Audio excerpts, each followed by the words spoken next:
Hello and welcome to Flippin Orbs live on Wak-Wak's MTG's Twitch channel. I at least hope we're live and everything like that. If you're listening to this on a podcast, just so you know, this episode was recorded live on Twitch, where you can join us next time. Twitch.com/WakWakMTG. So if you hear us talking about what we're seeing, you know why you're not actually seeing it and all those thingies. But as usual, do we have someone with me? Those watching know that I have someone with me. So who are with me today? Okay, I am Seb. Hello.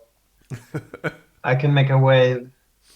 I am here. Yes. Hello, Seb. But you're not the only one today. We also have...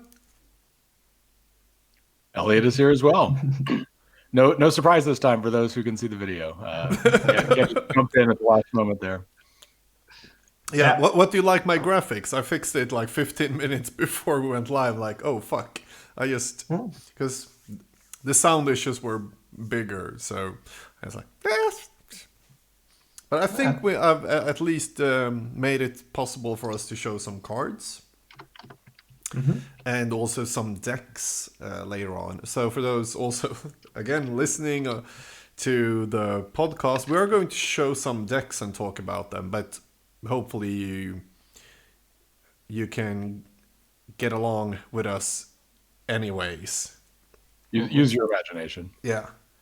Like, no, and here in chat we have, again, a mist saying we have a 4th edition Pestilence. That's not true, though. It's an unlimited one. It's really dark, though. That might be also. No, it's the border seems white. Maybe that's how. Yeah, it looks like 4th edition. I do agree, but No, I can see the copyright line at the bottom. That's definitely 4th edition, Gordon. Okay, I can't see it. So, okay. The problem is then. Then we're going to have some fun things when we see reprints, because the last thing So, when I set up the setup for today, I like, okay, let's go to Deck Builder to be able to show cards, which I do always, and realized, no, we're streaming from my stationary computer, which doesn't actually have Deck Builder, and, shit, so we're doing Scryfall for getting the card art. Okay. And so apparently they choose... Yeah, like I clicked in old school legal, but they're probably American old school legal, so... Yeah, you can blame Elliot and all those in the States for the card art today. Okay. How do you feel about that, Elliot? I do not accept blame for your lack of technological savvy, Gordon. But if it was Swedish legal in Scryfall, everything would have been okay. Okay. Maybe I can go in and choose. Yeah. It's not that important, maybe. Art is always important. Yeah. Okay, so true. Aesthetic is one of the keys to to our hobby here. So don't underplay it, Seb. No, we need to be able to show beta cards, I think. Maybe a Sedge Troll. By the way, yes, indeed. I saw a post yesterday regarding the 40 before 40 phenomenon of trying to get there. Did you see 80 before 40? 80 before 40. What is that? That's for those who don't know what 40 over 40. It starts with that, maybe. Sure. So 40 before 40 is the in general, get your 40 dual lands before you turn age 40, right? For those who really want to challenge, it's get 40 beta dual lands, or black bordered dual lands, I suppose. Could be a combination of alpha and beta, although you cannot get 40 alpha dual lands. No, that's hard. Before 40.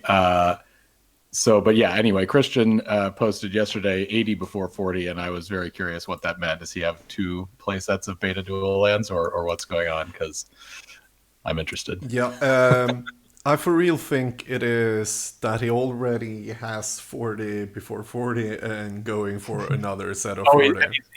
He's gone beyond. I see. Yeah. Okay, so he's only at 24 going for 80. Yeah, I'm guessing as chat again missed. It's that he already have the unlimited one, so he can play, and now he's going for the real 40 in beta. Okay. That makes a lot more sense and makes me. Does it really make sense? Is sense the sensical word to use here? Sensible. It makes me feel less bad about where I am with what I have left to do before age 40. Mm-hmm. How are you in that one? I have 14, I think. 14 beta. 14 beta, yeah. Okay, right. I'm already 44, 40. If you include unlimited, I'm good. But Nice. beta is the real challenge. I don't even have 40 unlimited. But I think we've had this discussion before. Yeah, probably. I got my unlimited set. That's when I started using the. I think I invented the tag on Facebook, like when I got when I got all the jewels. 40 before you 40. need to have reasons to collect, and I, for one, tip my hat to the 80 before 40, but I'm probably not even gonna have 41 then before 40. But you never know. 116 before 100. 116 before 100, I think, is a good one. Yeah, that's cool. Like, it's... Or mostly stupid again. Let's see. Today on Flippin Orbs... Why is there a pestilence on our display there? I have no idea. Why is there a plague all over the world? No, on the screen, I mean. Yeah, we have some loose ideas what to talk about today, for once. And should we do the classic, we live in special times? And about there, we're going to end with that talk and say, of course, we're going to talk about the plague today. And brewing with the plague, brewing with Pestilence, and also the best set to talk about when it comes to, times like these, the dark. And we usually start off our episodes with a question of the episode. And I don't think we actually came up with one before. I have a couple of ideas. We could do favorite card from the dark. We could do favorite non-pestilence plague card. What do you guys think? I like both of those. Why don't we? They're both pretty short. We can knock them both out. Yeah. So favorite card from the dark. Who wants to go first? Seb, I think you're the taskmaster of today. You know all the things we're going to talk about. Yeah, I put up the bullet points for that. I will go for Blood Moon. Of course you do. I love Brewer Blood Moon. And it's hard to make it good. And I usually don't go for the aggressive decks. I build the long games with having mana, but playing Shivans and whatever. So maybe it's not that good with some Sedge Troll decks. Maybe have a Blood Moon or two. I don't know. Elliot, you know more about that, but in black red only, it's definitely at least in the sideboard. It's harder when you're playing all the restricted cards, I guess. Yeah. Can I have a guess of what Elliot wants to say? I'm curious what Gordon's guess is. I haven't actually decided my answer yet, so maybe your guess will influence my answer. Okay, your answer will be Mana Vortex. So that is definitely in my top 3 that I was considering. But I guess now I will not choose that. Although I do love the art of Mana Vortex. And as we were saying, the aesthetic is very important. And I have tried to brew with Mana Vortex, and it is really just not good enough.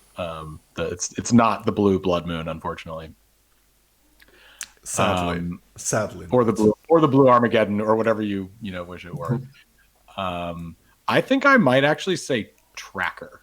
And not because of typical constructed 93-94 play, although I think it deserves some attention there.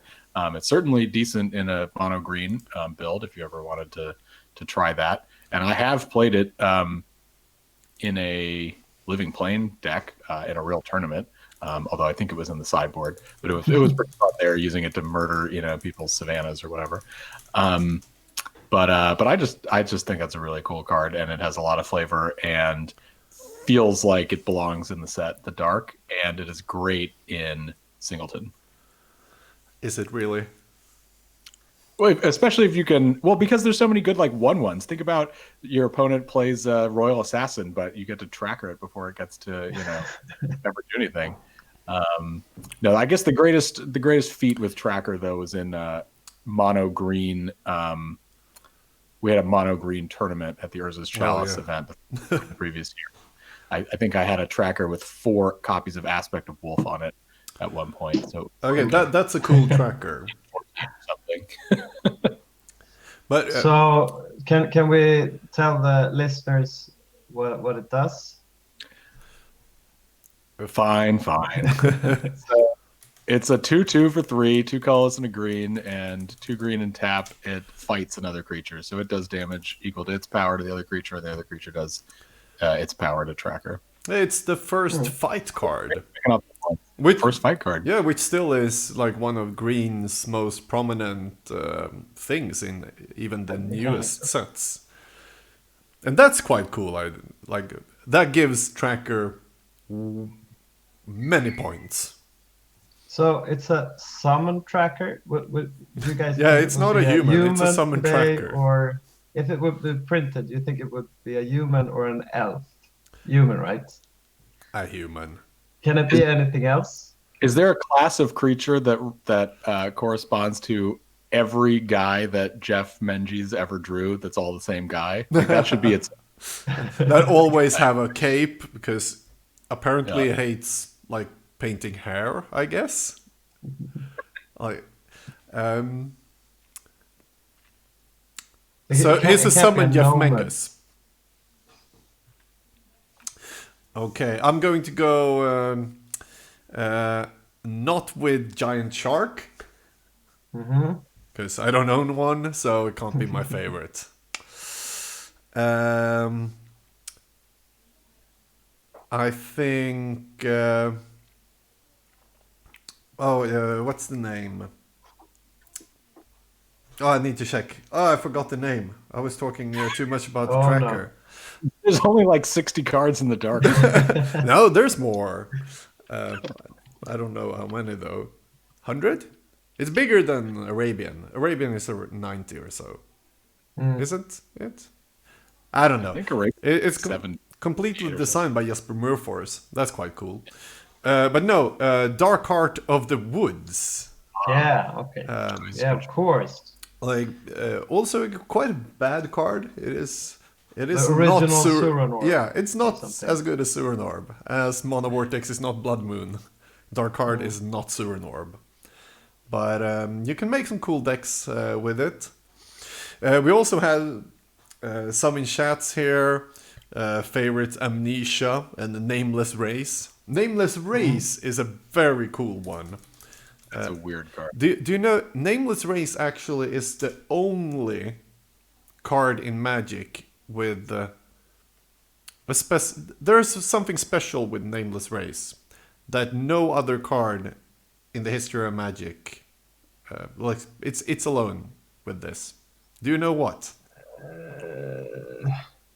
Chat. Will you crush Seb and Elliot on this? Is it? They can has Google, it though. something to do with the color of? Is it black? Is it because trample? Is that do black cards usually have trample or? There is more trampling black cards, like Lord of the Okay. Pit. Yeah, of course. Yeah, you're right. Okay. Well- No one in chat has it yet either. Should I? You can't see it if you look at the card. That's why I'm showing the card on screen. Well, I have no idea then. It is the only card in Magic that doesn't have either a race or a class. In modern day rule Magic, it is creature. Nothing more. Not creature, human, or anything like that. Shapeshifter, whatnot. It's just creature. Because it's a nameless race. Come on, that's some good trivia. Why does Gordon know this? Because I've done a couple of old school trivias every now and again. And I've learned one thing. Do not do trivia questions with Svante Landgraf or Magnus de Laval. At least if you want to have a chance at winning, you mean? Oh yeah, if you want to have like a good competition where a lot of people actually have the chance to win, do not invite those. I should share with you the trivia list I did for this past year's Urza's Chalice. We had a pretty good trivia challenge, which now I can't remember who won. I think Svante was not on the winning team, but he'll probably be angry at me if that's not. Yeah, he was not, because when I had my last trivia, I was like, but Svante, do you want to be like the judge or something instead? I don't want you to be in it. You will just win. He was like, no, I'm so bad. I made our team lose in Ulcer's Chalice. I was the bad one there in our team. So no, I can compete. And then no one else had a chance. That was fun for everyone. It was surprisingly close. There were some good competitors. Maybe we should do a Flippin Orbs trivia stream. Oh, let's do that. We'll each have to come up with questions to challenge the others, huh? Yeah, I think so as well. But those are some favorites from the dark. Seb, while we're going from here, I'm going to do the tech, and I'm going to try to leave you to be the host, sort of. How does that feel? Okay. Yeah, sure. So we start talking about the dark, and you already mentioned, Elliot, that it's a rather small set. Do we know anything special about the set, except that it's small and has a little moon thing on it? Yeah, as we said, Jesper Myrfors designed the whole set. Is it his first design set? Or? And only. Like, he's He's the art director of Magic, and they're like, here, you can do a set as well. Okay. Well, I like the feel of the set, even though it's small. What are the standouts? We already heard about Amnesia and Blood Moon, Mana Vortex. There are some good cards. You have Scavenger Folks. Scavenger Folk. Come on, Scavenger Folks is it's a good card. You don't think so? I like Scavenger Folks. So, what are the apparently not found? What are the spiciest cards? You already mentioned about Dark Heart in the woods. Is it just because that's at least flavorful? I don't know if it's necessarily spicy, or those. No. Well, what did you say? Did you say Mana Mace Vortex is high on the list there. Mana Vortex is spicy. Yeah, can do. But Mace is probably number 2 if we talk good cards. Yeah. Maze and Blood Moon definitely are a tier above everything else in there, I think. But I think also this Maze of It, the art is one of Magic's best art ever because it's just so. What is happening here? It's about living wall-ish, the Maze of It. Right. It's like you went inside the living wall. Yeah. Yeah, Anson Maddox in both Living Wall and this. And yeah, Living Wall is actually cooler art. I saw he was selling the original art for the original painting. Oh I don't know my if God, it got sold yet, but there's an when they printed Living Wall, they actually censored out Sphinxter. Sphinxter, is that what we call it? Okay, an asshole. This is Sphincter in the living wall? Yeah, in the original art. Oh, but it's not on the printed on the card. No, they made him take it out. Oh, that I have missed completely. So if you get the original art, you can see it in all of its glory that it's supposed to be. Because it's like a mixture of, it's an eye and I don't know what more things is it in the There's wall. a fetus. It's all right. Here's a trivia question. What other card has a fetus in its art besides Living Wall?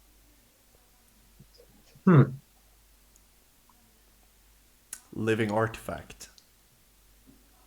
That has a weird slug creature. Oh my. It is a green card though. There's a green card. Yeah. Scavenger folks would have been a good answer. What? A weird fetus in green art. All right. Now you need. Time's up. Time's making up. for poor radio. This is making for poor radio. Yeah. Sorry. Your trivia question. The answer is life force. Let's see if we can It's show like it. a falcon. Where is the fetus in life force? Of course, it is just an egg. What do you mean? Where's the fetus? That's the only thing there. Never mind. I was Where's thinking the about... fetus? Chat, can you see it? I mean, what's the green card? That's a horrible ponder. Lore. Oh, that card art is amazing. Yeah. I was mixing them up. So I was trying to find that in. All right. Should we move on to our choices for the best non-pestilence plague card? I've been trying to scour Scryfall looking for good candidates. Oh, I'm not going to come up with too much that's that great yet. Are there that much? That's an ember. There's some argument. It depends on how broadly you write the idea of a plague, right? So is Armageddon Clock a plague, for example? Oh. Yeah, I'll give it to you. That's a cool card as well. At least it's appropriate for our current moment in some ways. Yeah. I need to check. I have no answer for this either. I feel like I'm horrible at these games, like with all the weird. I don't know what's happening even with all those cards. I like the. Okay, I do have one very easy answer. Yeah. Rats. Okay. Pestilence, Plague rats. Plague rats. Yeah. But that's no fun. But like, how many you've been able to watch look in Scryfall, Elliot? How many cards are there even that? Like I said, I mean Hellfire, maybe Fire and Brimstone. Those aren't really plagues. They have similar concepts as plagues. I haven't really Inquisition. Those are all religious. They're not really disease oriented. Yeah. I would say I haven't come up with much yet. Maybe there aren't. Maybe Pestilence is the only plague. But we have, if we go to Scryings, we have Pox. Sure. Yep. That is at least something. I don't know what worms of the earth. I don't know what's going on there. Maybe that's some kind of horrid Armageddon-ish thing, at least. Yeah, about that. Okay, no, I have it. I have my favorite. Abu Jafar. Ah, that is a disease vector. Very He good. is actually going around with the actual plague, the Black Death. Hmm. Yeah, that's the story of Abu Jafar and why the card does what it does as well. Summon leper. Exactly, he is a leper.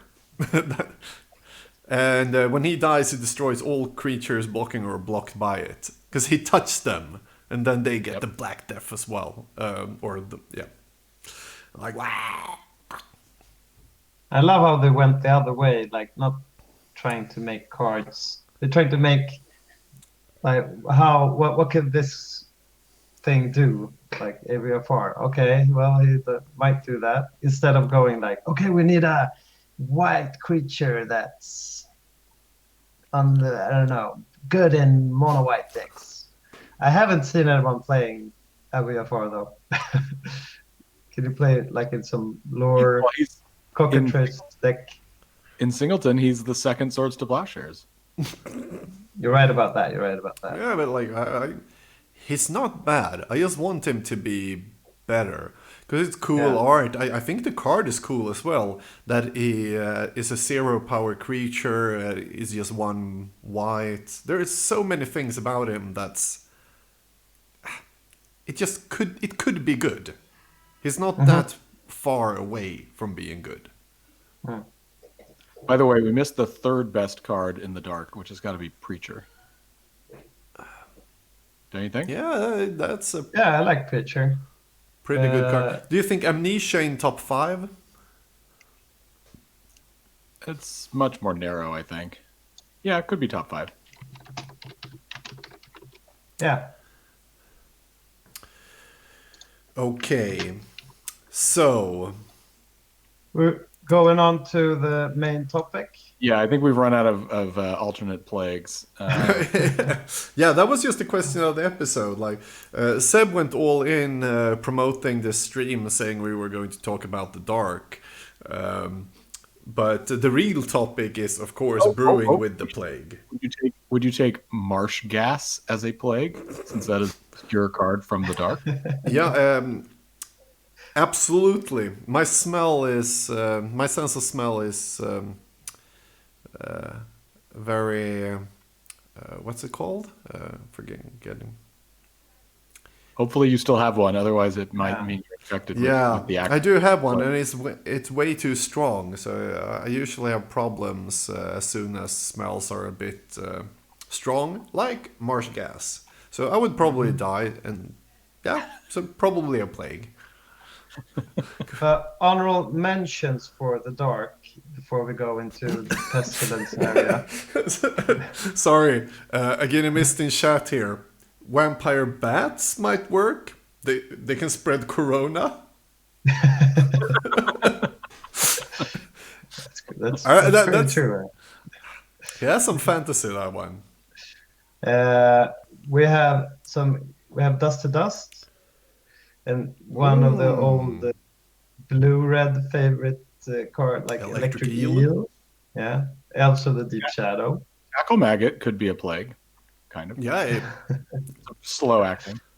yeah, but still a plague.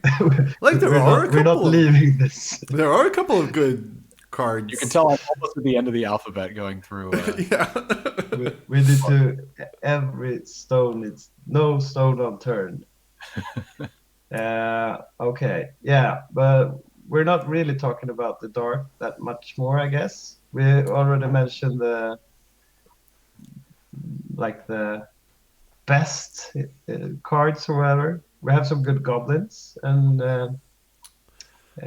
we want to talk about, or you guys want to talk about Pestilence. Is that right? Pestilence, the greatest card in the world. Or is it? Like, Pestilence is, in limited, one of It's the huge. best bombs you can have. Like, even if it was printed today, it would still be a bomb in limited. How come? because it kills everything all the time, whatever you want, and you can kill the opponent as well. You get full control of the board, and it was common when it came. So do not draft ABU without picking a Pestilence if you have the chance. Like, if you already are 2 colors, you go into black.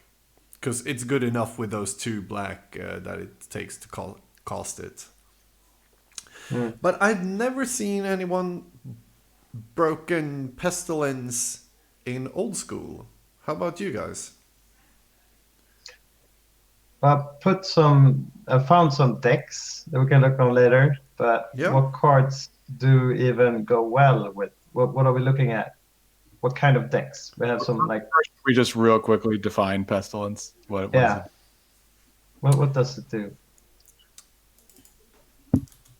I'm going other to... than keep us all cooped up in our house for 2 months. Yeah, it makes everyone go home and quarantine. And if everyone quarantines, it goes away. Because Pestilence is a black enchantment for 2 and 2 black. And you can pay 1 black to do 1 damage to each player and creature. And if everyone is dead or quarantined, safely in your hand or in your library, then the Pestilence goes away at the end of turn.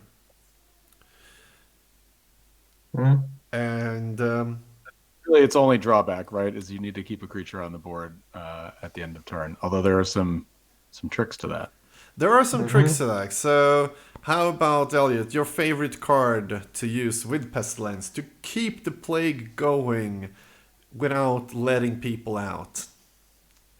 Well, it's not my favorite, but the most obvious one is Mishra's Factory. Although I prefer more clever solutions than that, I would say. But Mishra's Factory is sort of the obvious one to just pay 1 mana to keep Pestilence on the board, since as long as it's a creature at the end of turn, Pestilence sacrifice won't trigger. So you activated in like second main phase or so. So when you go into the end of turn, you have a creature in play. Yep. Okay, you need to do it before. You can't. It's not like a trigger.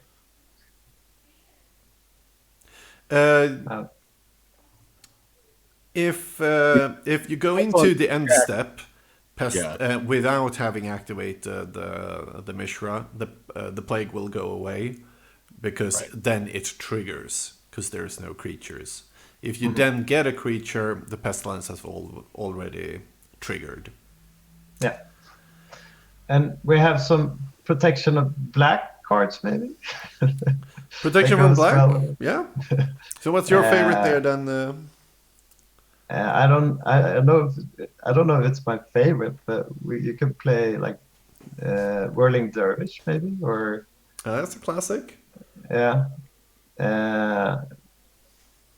Yeah, I'll go with that. I like Wall of Light. Wall of Light, yeah. How about no? But hear me out. Then you can sacrifice it to Diamond Valley and gain 5 life also. You can play Living Wall. From last time, I enjoy my Diamond Valley. Yeah, and then we have, of course, the classic, which chat also is screaming about. People, creatures that actually like taking damage. And I don't know if there's any other in old school than the Fungusaur. Yeah. Which is a very, very strange creature. So I have indeed seen Toppin from the Beast of the Bay, aka Santa Cruz MTG on Instagram and whatnot, has definitely played a Fungusaur Pestilence deck. Not recently, but I've seen him have some success with this deck. It's not tier 1 or even tier 2, but it is. He eked out some wins against some real decks with that. Yeah, because Fungusaur is 2/2 for green and 3 colorless, and whenever it gets damage, it gets a +1/+1 counter. So if you pay 1 black, do the damage, it gets bigger. You can pay 1 black, do the damage, it gets bigger. And you can do it for how long you want, as long as you have black mana, and just keep going, because it also gets bigger, so it doesn't die. Right. Yeah, you don't have to. You're not limited to just doing that once per turn. You can do it as many times as you want in the same turn, because each damage, then the ability resolves. It grows larger. You can do it again. You don't want to respond though to the trigger that gives it the +1/+1. That would be bad. You need to let it resolve first, then do it again. Because that's only fools would do that. But no, I've played this as well. But in my deck, which started out with like 4 Fungusaurs, I ended up going down to 1 as a win con only. And instead built on the 4th way, you can use Pestilence or keep it in play, and that is just have creatures with big butts. So, yeah, that would be my favorite option actually. Is the Evil Eye of Orms by Gore. Oh yeah, because it's black as well. But isn't the problem there with Evil Eye that it's more expensive, not cheaper? So you can't play that 1 turn and then Pestilence. It's not on curve. That's true. It does mess up your curve. Unless you play because Evil Eye is what, 3 colors and 2 black, I think? It's 4 and 1 black. So you could play it off of a Mana Vault. Ah, that's good. So turn 1 Mana Vault, turn 2 land, Evil Eye, turn 3 Mox and Plague. There you go. Yeah, that's a deck. You're not going to lose that game. Actually, no, probably not. If you play against white, everything is way worse, but that's usually how it is with the fun decks.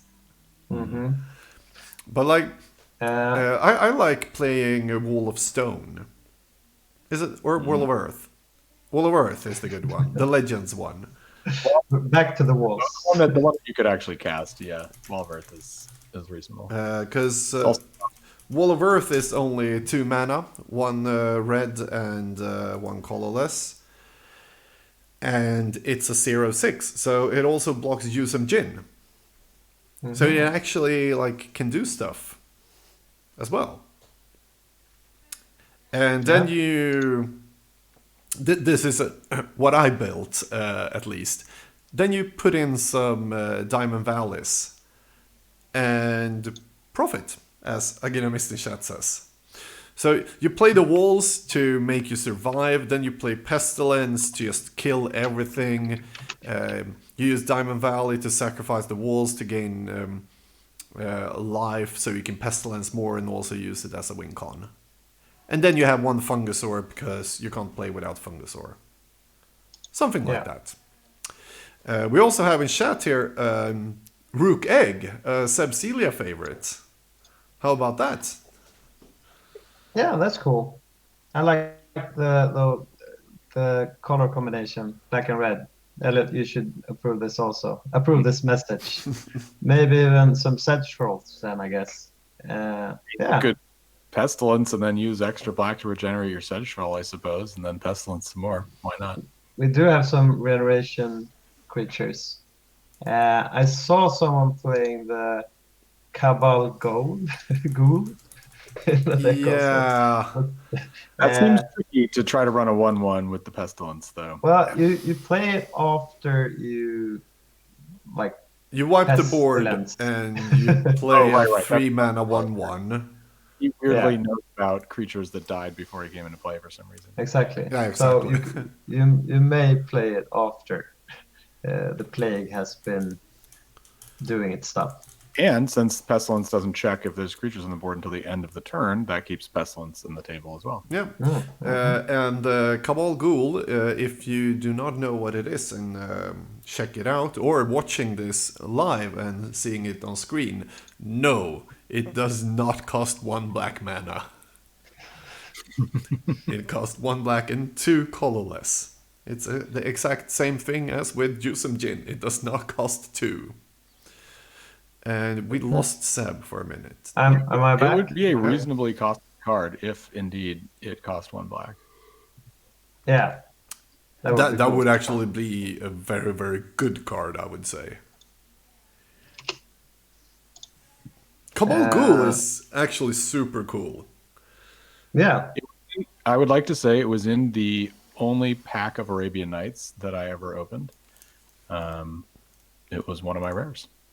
It's a rare. Oh, yeah. That's why you don't see it that often. Yeah, it's not super cheap. The other one was Flying Carpet. Flying carpet, also good. Is it really? No? It's flavorful, I guess. That's the first thing you look at. That it is. I love how literal they were with the rules text, based on what the thing was, right? It's that very, what is you call it, top-down design, right? It's like, oh, well, if you're riding a flying carpet and then you die, obviously the flying carpet must also be destroyed. Yeah. So Clearly. printed it because that just makes sense. Then you have another trivia question. There's another pair of equipments in Arabian Nights that gives island walk. Are they? Do you put them on your feet? Yes. Sandals of Abdallah or something like that. And one of them is not destroyed if the creature dies. Which one? Oh, between that and War Barge you're talking about? No. Flying Carpet and Sandals of Abdallah. Sandals and Flying Carpet. Well, I just said that Flying Carpet is destroyed, right? So Yeah, you said so. Process of elimination. I go with the sandals. Yeah, and Seb is the one who is correct here. Because which of those cards were reprinted? I haven't seen the flying carpet, I guess. It was like it was in 4th in edition. Rise or something, right? Or 4th edition. Yeah, and everything after that.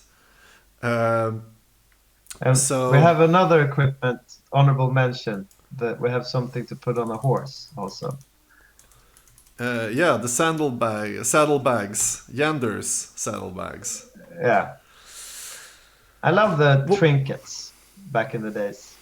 Like we probably should get some saddlebags. It's more like a, you could imagine from like a role-playing game or Yeah, exactly. or whatever that. It makes sense. Well, Run a like quest. the Find a dagger in the corner. the flavor in Arabian Nights is so great. Like just because of that thing. Oh, there's some equipment, there's some this, and if you check also like what it gave to Magic, it's so many new things. The creatures with downsides. But we're not talking about Arabian Nights today. But no, that's how I would build a Pestilence deck. That is Walls, Pestilence, and some Diamond Valleys. To doing a control-ish build, which use Pestilence as removal, board control, and win con. It also needs one more thing to work, and that is counter spells. Because Pestilence' biggest problem, especially if you want to be control-ish with it, is that it costs 4 mana. That's a huge investment to just get disenchanted. So you need to be able to protect it. And, But I agree. It's definitely makes a lot of sense as a control card because it both provides, end-to-one removal of threats and then also is a win condition, right? Which is pretty incredible. I mean, I think it's a little underappreciated from that perspective that it does both of those things. It is just fragile, right? So you do really have to build around it to protect it to allow it to do those things. Yeah. And therefore on screen I put up a card which I think can go quite well with Pestilence. Especially if you want to play Fungusaur, because it's green. Or Whirling Dervish. Or maybe Wall of Ice. That's a... Why are you laughing? We keep going back to the wall. Well, my favorite thing about Wall of Ice, honestly, It's is 7 life.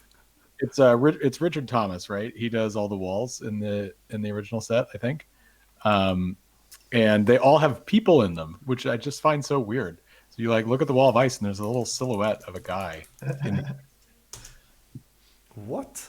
Oh yeah, Is it on other walls as well? Did you say he did all the walls or what? Maybe not 100%, but he definitely did most of them. Like Wall of Fire. And Yeah, that's him as well. And see, there's a shadow of a person in the fire too. Ah. Wall of Stone. That's the Great Wall of China. Oh, that one's not. So that one has a camel instead of a person because Thomas didn't do it. No, it's the Dan Fraser one. What more walls are there? Wall of Water. Yeah, that is absolutely. I guess Anson Maddox did Wall of Brambles, so all right, maybe not. But see, there's another person. There's a shadow as well. Yep. I never thought about that. That's some good trivia. My work here is done. Yeah, all we need is some animate walls. We got everything going. But how would you build? I think we've established how you go about it with black and green. What about like more of a black and white direction? Obviously, we mentioned Wall of Light, or there's the White Knight, right? Yeah, White Knight is like super, because that's a good card as well. You could do sort of more of a mid-range. Yeah, work. I guess. Well, Sarah Angel is not bad with Pestilence, because you can Pestilence for 3 every turn. Like, you don't need creatures that actually have protection or are walls. Even though I want to play walls. I think the most now we have popular, a mukbang stream as well. The most popular leaning into the microphone, eating a sandwich. I love it. Next time. I guess we usually see Pestilence in like more black centered, like mono black decks. You talked about that, like just some Jin-ish things. And you have a Miser and Pestilence. But Gordon, you're talking about control, and now white black. Is it more in the middle there, or what can you have in it more? Like, okay, the Black Knights, to stick it in, to have it alive, and.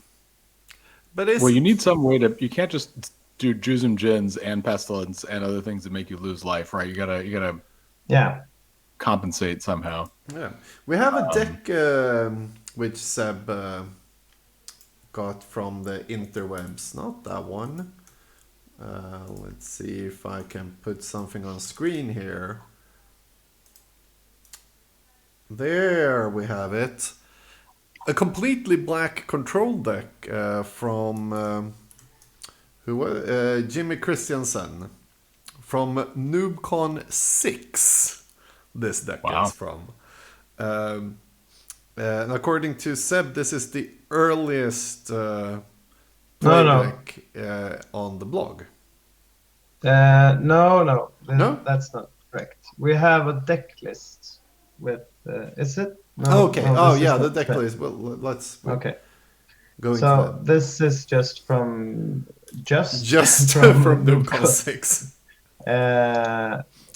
But it's Talk about it. I'm going to get a beer.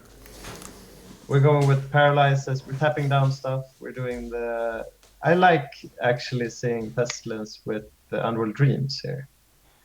Mm-hmm. Yeah, because then it breaks the symmetry a little bit to. Your opponent's you're both taking damage from the Pestilence, but they're taking more from the Dreams. Yeah. Plus that curve works. You drop Dreams and then Pestilence. And Pestilence is also okay with Dark Rituals. We have Drain Life here also. Yeah, actually, it's interesting with Dark Ritual. It makes Dark Ritual not a dead card later because you can just dump it into the Pestilence for something. Exactly. That's actually a very good. It doesn't seem like much, but Dark Ritual is one of those cards that I really don't like, just because it's so often a dead draw. Like it can absolutely win the games, but otherwise, but it's all or nothing. It doesn't make for consistent decks. Right. It works in a combo deck where you need that, but it's not great usually in a more straightforward linear deck where it's going to be fine in the first 3 turns and terrible after that. But this is a good way to make it not terrible after that. Yeah. So this is a kind of a mid-range control-ish deck. I would say it's very control-ish. 4 Icy Manipulators and Royal Assassin. But we And still for- have the old like turn 1 Hypnotic Spectre. We have Black Knights, and we have like going for Yeah, these are win mana con. denial. But And, like 4 Paralyze and 4 Sinkhole is also beautiful. And the Tabernacle. And the Tabernacle, just for why not? Yeah, he only plays 9 creatures, so why not have a Tabernacle? And like Elliot mentioned earlier, he has the mistress to if he needs to keep the pestilence alive. It's not like centered. This deck is not centered around pestilence, but Yeah, let's be fair. This deck has 1 Pestilence. exactly.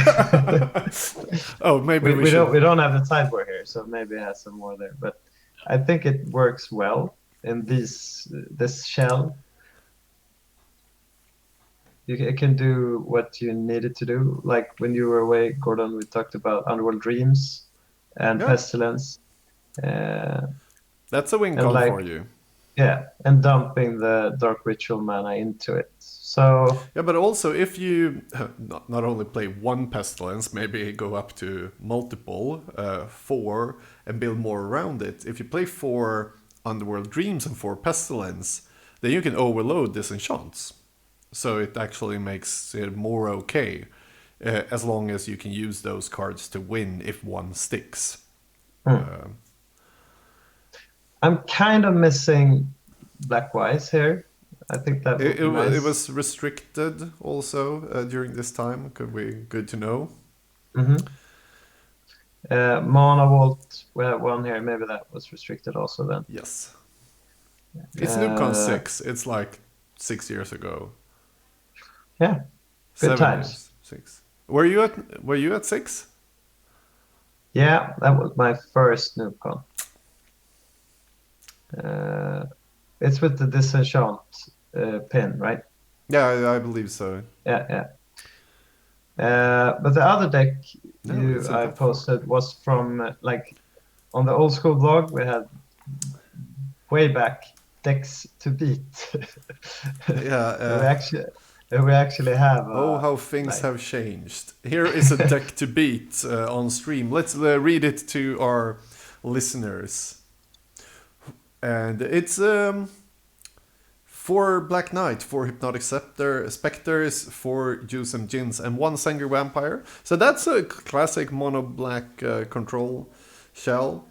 But and enchantments for Underworld Dreams also, like nothing strange. And then 3 Greed.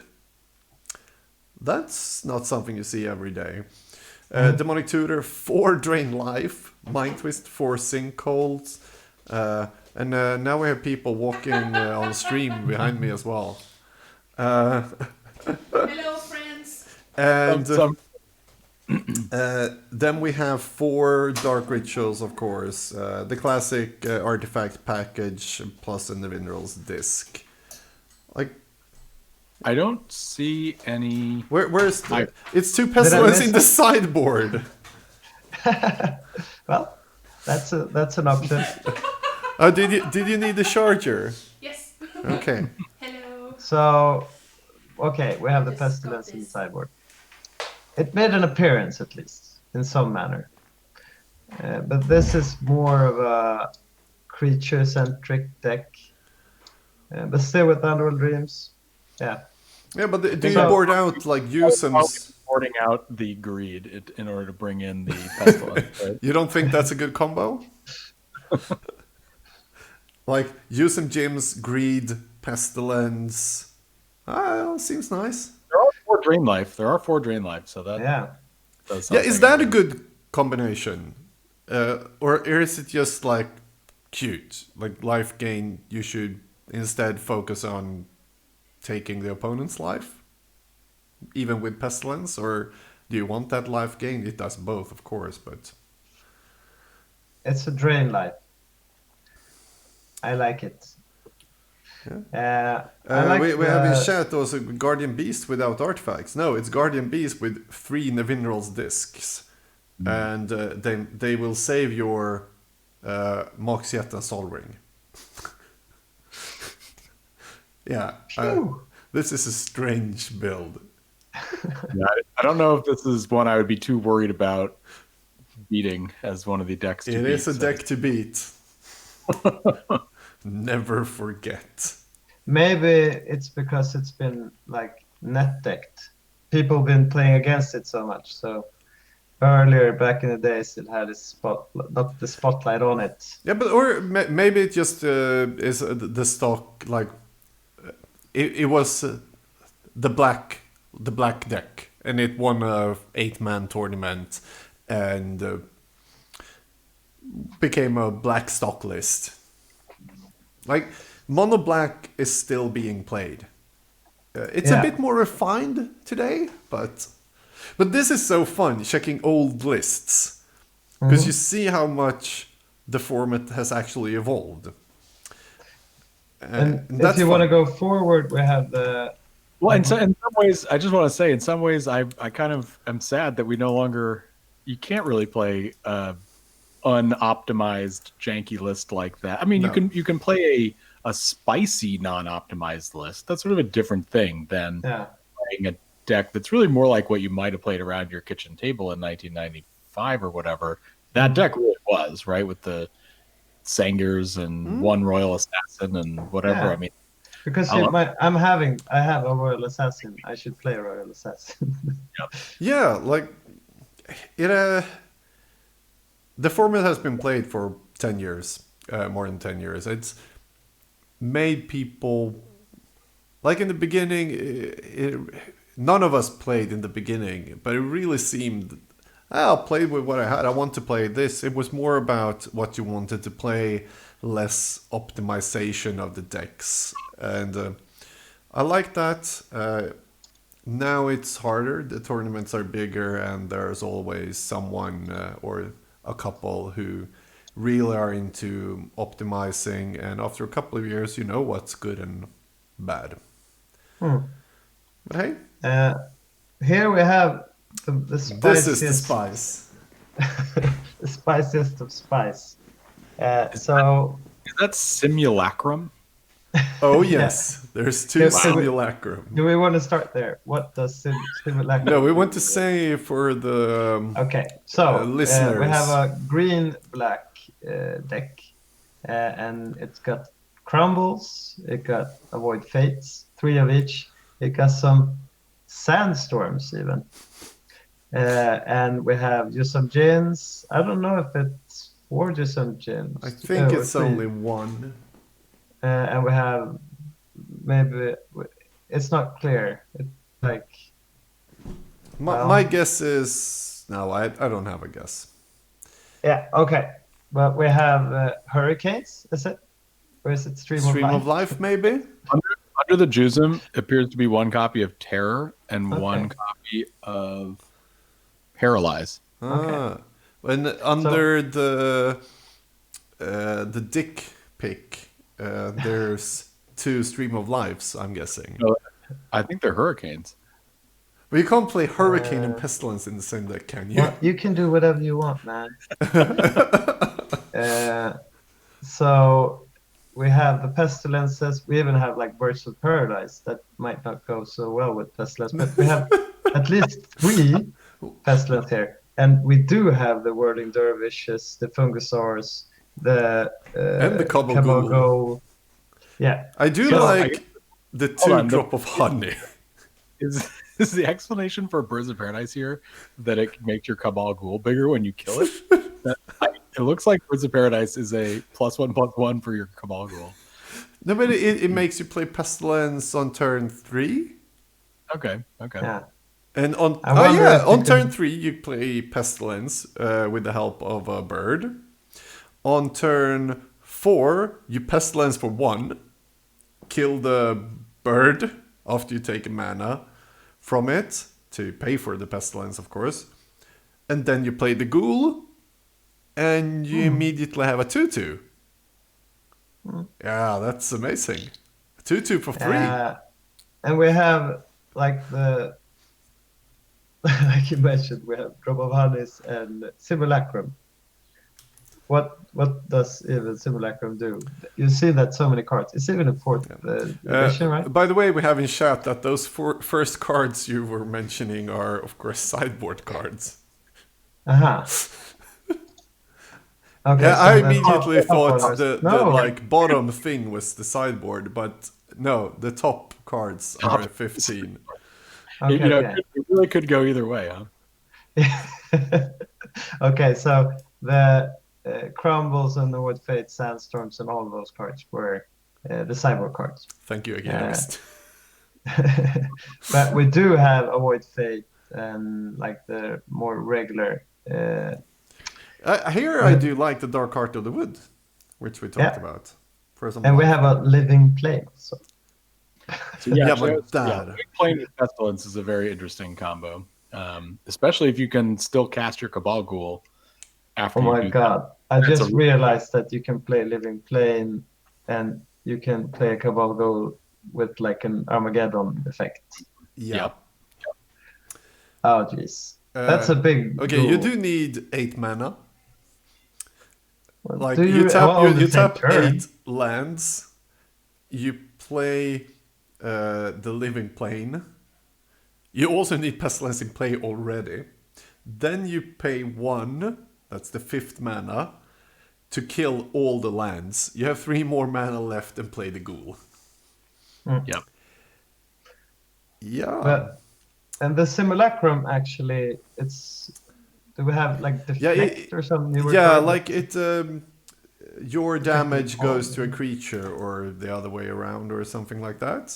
So all damage done to you, so far this turn, is retroactively applied to target creature you control. I do love how it does it retro. Yeah. Well, that works fine, I guess, because is it the damage from the Simulacrum that makes the damage then, or? But I'm thinking about Whirling Dervish. Well, you can't target Whirling Dervish with a Simulacrum. Yeah, you're right. Yeah. Just silly me. The Simulacrum's new text is actually no life prevention retrospectively. What? No, you gain life equal to the damage dealt to you this turn. So it still is like you play it afterwards. So that's a nice errata to make it actually work as intended. Although it means it cannot save you from lethal damage. No, but Simulacrum could save you from lethal damage. Because you didn't die until the end of the phase or step. Oh, right. When it was printed, it could. Yeah. I guess that's right. But now you cannot. Yeah. But why do you play it? Well, you damage yourself with Pestilence, and then you Simulacrum and kill your Birds of Paradise. Yeah, again? I don't know. Again. It's already dead.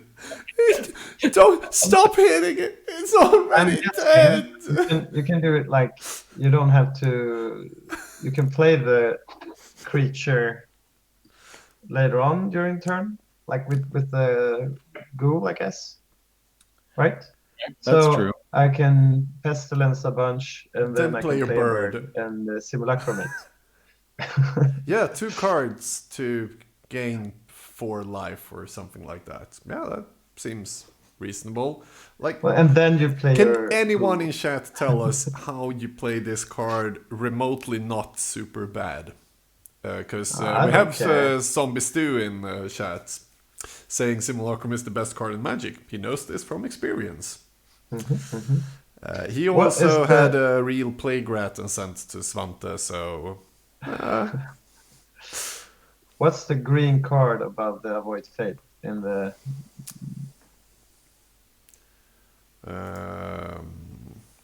Green card above Avoid Fate. So we have a Terror, we have a Void Fate, like down below there.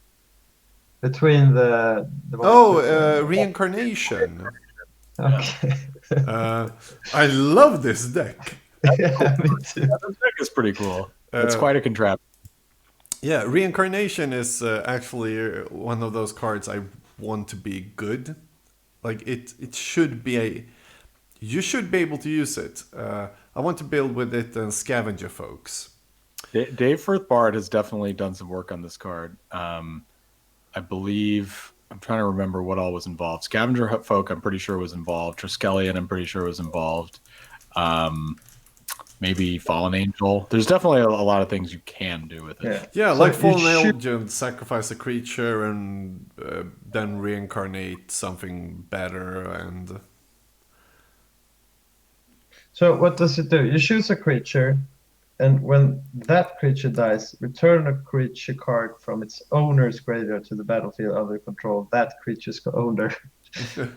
Okay, that yeah, like the language isn't really clear, but so, yeah. it's an instant for 1 and 2 green. You target presumably one of your creatures, and when that creature dies this turn, you animate dead, reanimate another creature in your graveyard. And you can indeed reanimate that same creature.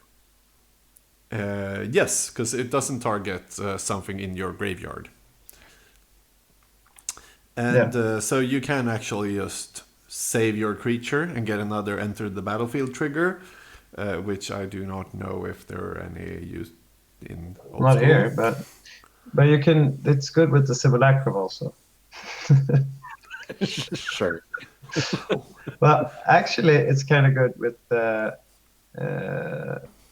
ghouls, right?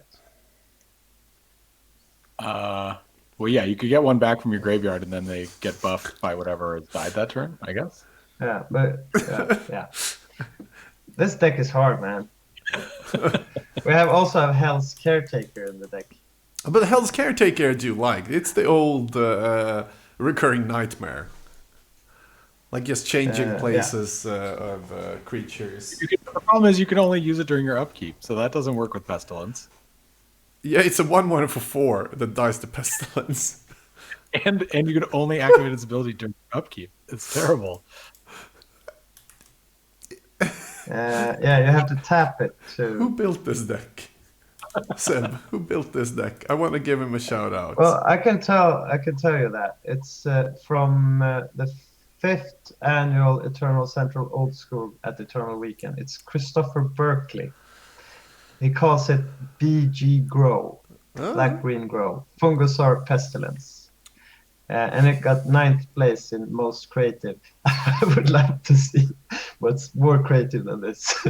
There was 8 more creative decks. Well, That's a good actually, I think tournament. this is nice. Judging that must be the most fun thing ever. If this comes in 9th place. That seems good.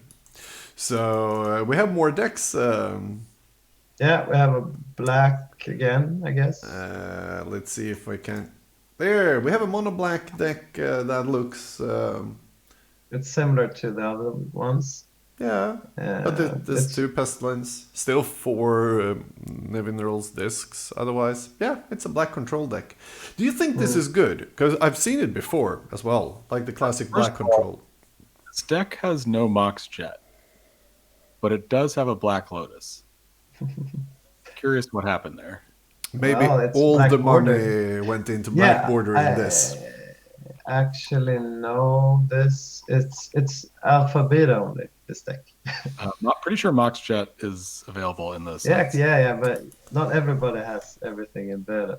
Beta, Elliot. Yeah, but if you have 4 Beta Nevinyrose discs and a Black Lotus, I think you can probably come up with a Mox Jet. But that's not. Well, priorities, man. He doesn't even match his swamps. Well, I can think that's. This is a beautiful deck. We Yeah, shouldn't be so. I'm trying really hard to say something bad again. I really just I love the sort of core set only. I mean, the actual games, I don't know if you've played core set only games, they're pretty bad. The gameplay is not very interesting, but the decks look really cool. The Yeah. decks are beautiful. I appreciate that, and I've brewed a lot of beta only decks, mostly for my own amusement and not actually to play them because they're not that fun to play. It's a bit like playing limited, right? It's long games and some weird card that you can't do anything about, or how come it's not that fun?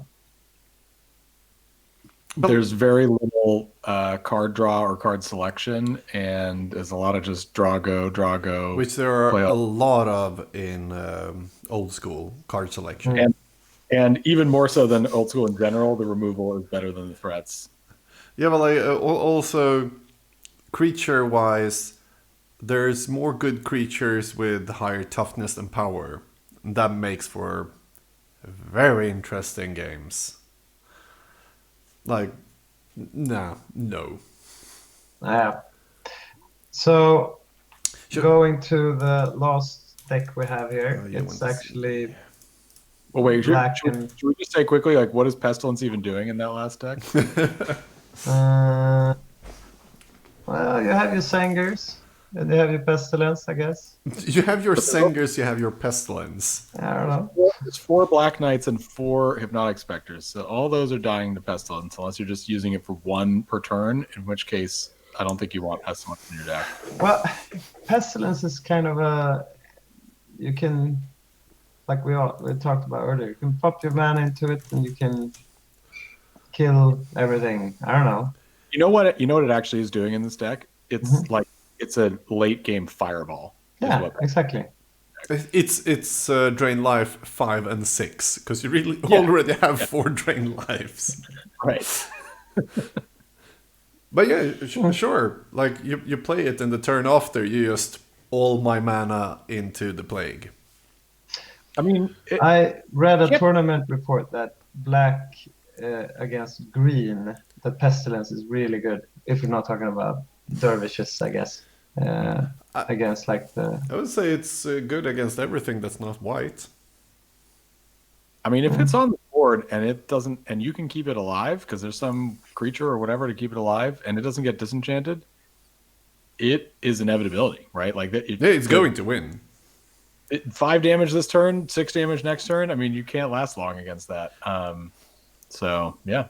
Yeah, the only thing you need is Diamond Valley to give you more life, so you survive. And the walls. God damn, I still haven't fixed my Diamond Valleys. You're up to 3 now, Elliot? Or playset? I have 4. You have playset? Yep. God damn you. Damn your eyes. I played them with my Scavenging Ooze. I mean, sorry, not Scavenging Ooze. What's the thing called? Primordial Ooze. Sorry, I just uttered the name of a ooze. Recent card. Yeah. So, do you play recent Magic as well? No, I don't. I don't know why I even know what that card is. I shouldn't.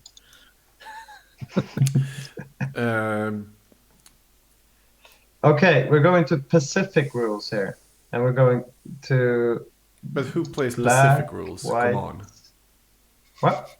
Who plays Pacific rules? Why are we even looking at that? Are there 3 people in the world? This is from the 2020. Do you know any, Derby. Elliot?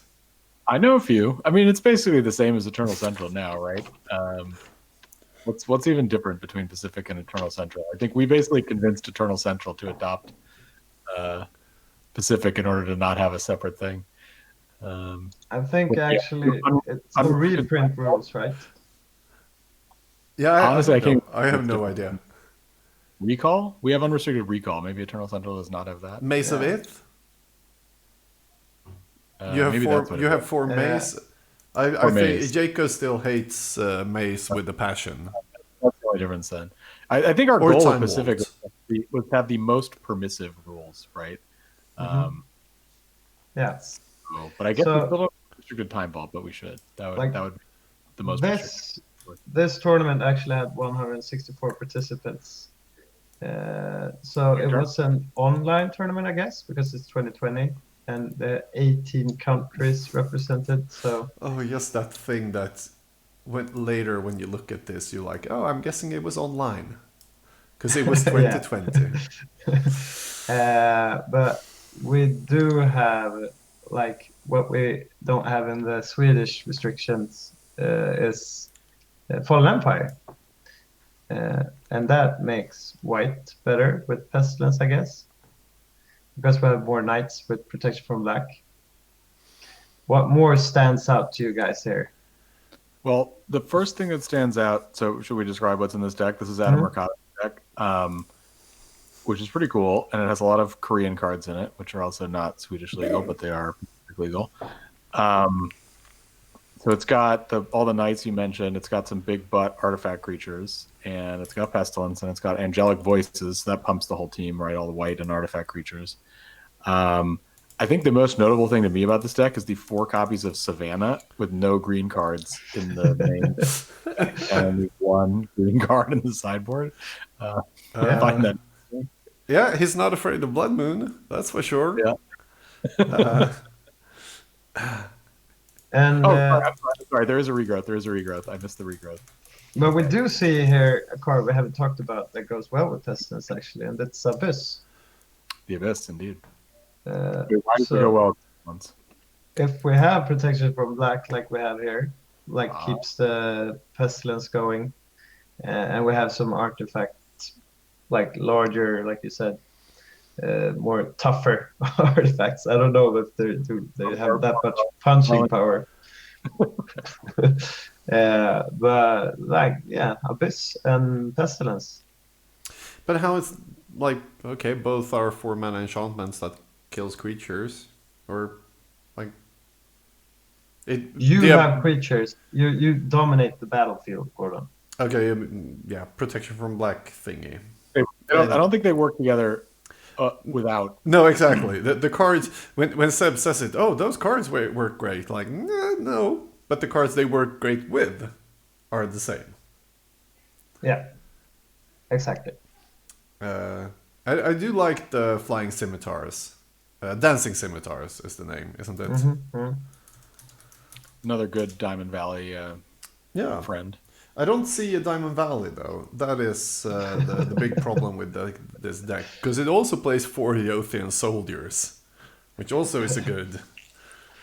Like you guys' hot take on every deck is like, where's the Diamond Valley? And I don't see any walls. That was the Hunter Prendergast deck from NewCon 10. Was the Diamond Valley Yoshin Soldier Scimitar Lich deck? Do you remember that deck? It is still one of my favorite decks ever. I think he won 0 matches. That's right. It is. I don't know if I can find it. Can you find it online and send a link? Because like What's a lich? I know what the card is, but I'm thinking about, does that qualify for the plague? No, a lich is an undead necromancer. Okay. Yeah, I don't know if that is the same thing. But like, maybe a lich and some Diamond Valleys is what this deck needs. No. So we have an Abyss, Abyss Pestilence Lich protection from black deck. Agina Mist says Pestilence Lich is not a combo. I have no idea what he's talking about. I think it's a great combo. They're both black enchantments. And both goes well with Diamond Valley. No, but like, I like this deck a lot. And it goes a bit different route than what we talked about earlier as well. Like we when we went through the good things to combo with. Let's see if I can. I'm going to try to fix a deck. I can give you. There. I can give. Oh, that's a long link. Whatever. And I'm going to find the deck we're talking about. Here it is. And let's see if how do I do So we're talking about the white-black Lich deck now. What? Or? Yes. Okay. You talk, I'll fix it on screen. So we have Abyss here also, but Lich instead pairing up. And we have like the usual suspects with Demonic Tutor, Balance, and the key cards, I guess, is Diamond Valleys. Here's the Preacher we mentioned earlier from the Dark also, making an appearance. That's something you need if you're playing white in Diamond Valley, right, Elliot? Yeah, that's definitely the way to get your money's worth out of Diamond Valley. Why do you need Brassman, a Yuchin Soldier, and whatever? Well, they got the big butts. Okay. So we have it on stream as well. But in this deck, we don't need to keep creatures around, right? Yeah, but there's no Pestilence in this deck. There's Yeah. no pest. This is a different way of doing the thing. Here, instead of doing the control route where you kind of keep your big butt creatures on the board until you blow them out with Pestilence, here you blow them out with Lich Mirror. So yeah, the big butt creatures are really just stalling the board until you can do that, and they can gain life. Once you have the Lich in play, you can draw cards off sacking them to Diamond Valley, right? Yeah. Okay. Do you think Jothian and Dancing Scimitar is underplayed? Yeah, I heard Chambers talking about. I don't know if it was one of those in like he likes brewing monocolor decks, Yeah. and I think some maybe I don't know what. Is it more of a control cards? I guess pairs up with. Yeah, of course they need a shell, but still like a 1/4 vigilance. Vigilance won't do much against most, but sometimes. But it stops most things on the ground, except like Jusum Jin and But Suchi. the Smithar is flying also, so Yeah, that's and that nice. stops everything except Jusum and Chivan and Mahamuti. Yeah. Like it's 4 mana and dies to artifact removal, but like it's still it's cheaper than I like them. Third time I say it this episode. Like I really want these cards to be good because they are so close to be good, but there's just something that's Scimitar is great in limited and in singleton. yeah. Like if you're a controller's deck, then it blocks almost everything. But yeah, now we're into a Diamond Valley stream. And look at what else is in the sideboard there. Living Wall. Yeah, the nice art. Oh, what's happening here? Oh no, I can't turn it off. Okay, this is just going around here then. Ooh, we can put it here. Now I can relax. And, Oh, Seb, get what ready- are you get doing? ready for bed. Okay, Ah! I'll do here. Well, Where to hide now? yeah, some bug in On OBS. top of me so I can eat the rest of my sandwich. Yeah. Yeah, but that's a couple of ways to brew with Pestilence, which is an underrated card according to me. I really think, like we've talked about multiple ways. We've seen multiple decks where most of them are either old or not that made to win. But like, I really think there is a winning deck built around I think Pestilence. it's an underexplored space because I mean it was a little bit of a struggle to even come up with enough decks to look at, right? So Yeah. clearly people haven't been trying that hard. I would say Reincarnation has probably had more attention paid to it than Pestilence. At least Yeah. And Lich. Yeah, and it is a worse card. I would It's say. We definitely it's a lot more playable than Lich, right? So We have had a Lich Yeah, I've seen team more on last Liches. NoobCon. We had a Lich team on last NoobCon, like the yeah. so. Wasn't that two NoobCons ago? Yeah, okay, maybe it was, but we haven't had a Pestilence team yet. Okay, that's maybe for next. Now Elliot's connection interrupted. I don't know. Yeah, But like maybe that's for next. See if Elliot's. Are you with us still? he's smiling at least. Yeah, That's it's nice. freeze frame. I think I must have cut out there for a second. Yeah. Yeah, it's fine. So we just discussed that we had the Lich team. There were 5 people playing Lich at NoobCon 5 people, in a team, all playing Lich. but I think one of them. Did we talk to him? I don't remember who it was. One of them didn't know that there was a Lich team on the NoobCon. No, I think they even had a mirror. Hunter was not in the Okay. team. The one whose Okay, deck we The had. rest was like Rika Lich, right? Or at least several were. Yeah, so he Okay, came yeah. with Lich, and then there were 4 in the team Lich.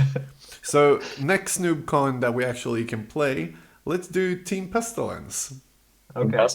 I'm up for it. I'm up for it, absolutely, like without a doubt. And I am going to play next time I can play a NoobCon. I'm not going to stream. I think Living Plane is the most interesting way to go with it, in my opinion, and the Cobble Ghoul. That's what I'm going to brew. I'm thinking Eureka here. Yeah, So I'm thinking walls. you guys going to bring 4 Diamond Valleys and a bunch of walls. But Eureka Pestilence. Yeah, that's where I need to go in my. Yeah, to play it for green instead. Yeah, but that's how you solve the Living Plane issue with the 8 mana, right? Is you can play Eureka, play your Living Plane and your Pestilence off the Eureka. And then the Ghoul. And you just need all 3 of those cards in your hand at the same time, no problem. But I how don't do see you any problem. activate All How do you activate Pestilence in between the Ghoul comes into play? With the Birds of Paradise. You still can't activate it. Oh, yeah, I'm playing. What's it called? That gives haste. The Enchant World. That thing that gives enchantments super haste, so they can be activated in between Eureka. Creatures. About Instill Energy? No, he's talking about for one Concordant green. Crossroads, but Concordant still, Crossroads, it's Well, Yeah. so I can activate my Birds of Paradise same turn.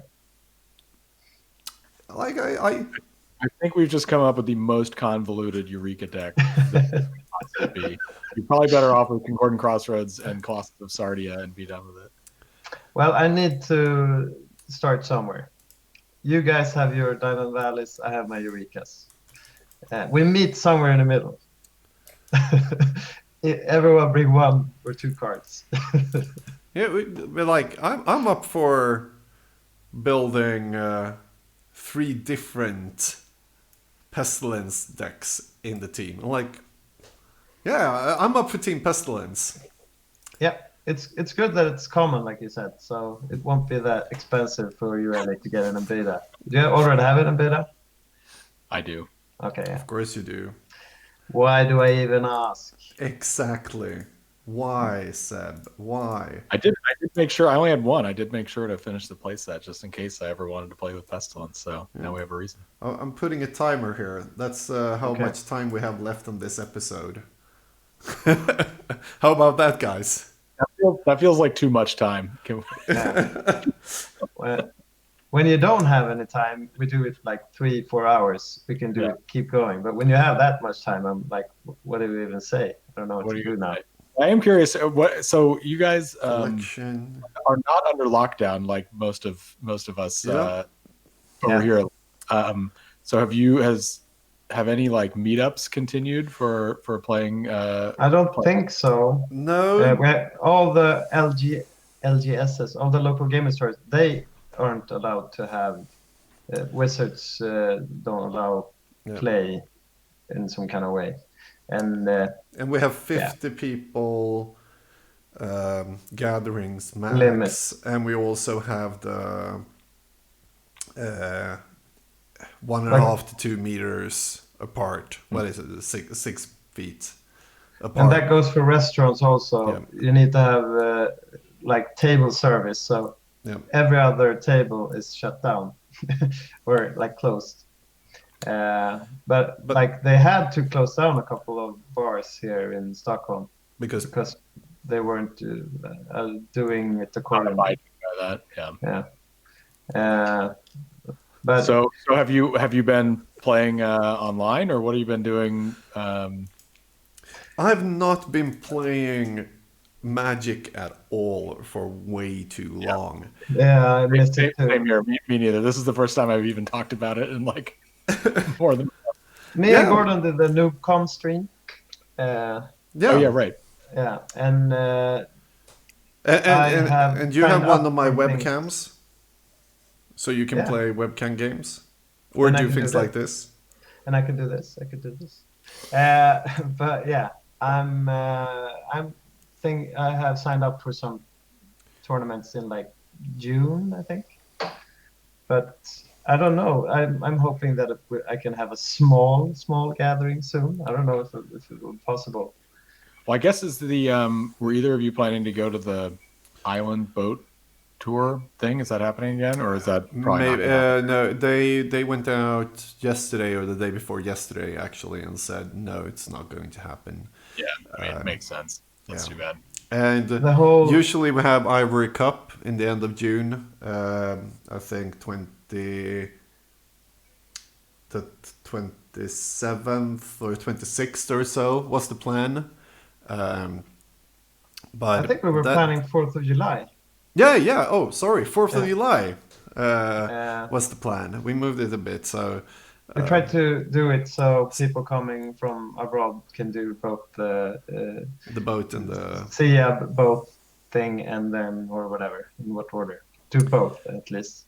But since no one is coming and we can't have those gatherings anyhow. So. yeah. But actually, Paddan, Daniel, who's organizing Ivory Cup with me, and came by my house a week ago, 2 weeks ago or so, to do the same thing as you said.